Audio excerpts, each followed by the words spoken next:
മാനുണ്ട് പുലിയുണ്ട് മാങ്ങാ തൊലിയുണ്ടെന്നൊക്കെ പറഞ്ഞിട്ട് ഒരു എലിയെ പോലും കാണാനില്ലല്ലോ. കുറച്ചുകൂടെ ഉള്ളിൽ പോണം. ഉള്ളിൽ പോണെന്ന് പറഞ്ഞ് നടക്കാൻ തുടങ്ങിയിട്ട് കുറെ നേരമായി. പുലി പോയിട്ടൊരു പൂച്ചയെങ്കിലും കണ്ടാ മതിയായിരുന്നു. കിട്ടിയ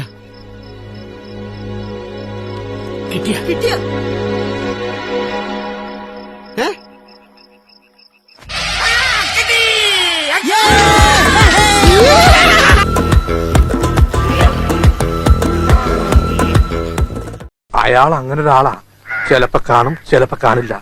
ചില നേരത്ത് അങ്ങനെ ഒരാളുണ്ടോന്ന് പോലും എനിക്ക് സംശയമാണ്. പഴയ കോവിലകൊല്ലേ, അങ്ങനെ ചില ദുരാത്മാക്കള് കാണും. എനിക്ക് ഉറക്കം വരുന്നു. റാങ്കിനാവൻ വെള്ളത്തിലോട്ട് തെറിഞ്ഞ പിന്നെ അവനറിയാൻ ഞാൻ നിന്ന് കൊടുക്കേ. അതിനു മുമ്പേ ഞാൻ വെള്ളത്തിൽ ചാടി. കിടക്കണത് ആരാണെന്ന മുതലാളിയുടെ വിചാരം? ലക്ഷപ്രഭുവാണ്, ലക്ഷപ്രഭു. പിന്നെ ലക്ഷപ്രഭു കടലിലല്ലേ കിടക്കുന്നത്. ഇവന്റെ മുഖം കണ്ടാൽ അറിഞ്ഞൂടെ ഇവൻ ചിക്കിലുള്ള വീട്ടിലെ പയ്യനാണെന്ന്.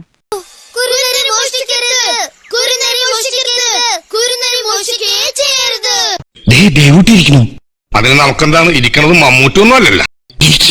എനിക്ക് ഇരിക്കാൻ പാടില്ല, മൂലക്കൂരിന്റെ സോളാണ്. അയ്യോ ചേട്ടാ ചേട്ടാ കാട്ടോർമ്മ ചേട്ടാ.